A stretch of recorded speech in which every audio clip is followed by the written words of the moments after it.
Memorize the erogenous zones, the exact placement of tongue for the desired response. I can always make a man's microphone sing some pretty damn good songs.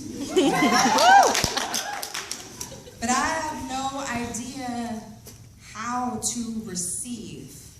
She held me like the edge of a cliff holds the feet of the fed up, like the sky holds the surrender of a falling body. She maneuvered me like a canoe through crashing rapids, my hips the stern, her hand the pivoting blade through water. I reached out to return the favor, but she said no. Relax.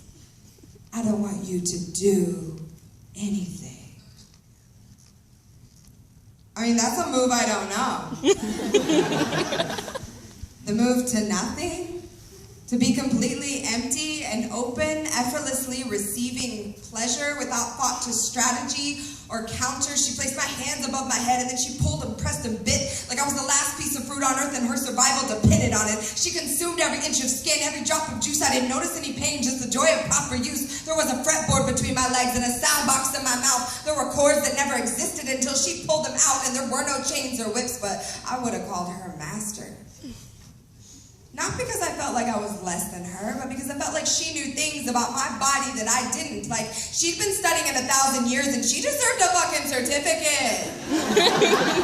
Like, I was the eastern sky, I was the prayer mat, she was the goddess that had just conquered the last square of a turbulent mind. And then she asks me, how do you feel? Alive? I guess I'm a sub, whatever that means.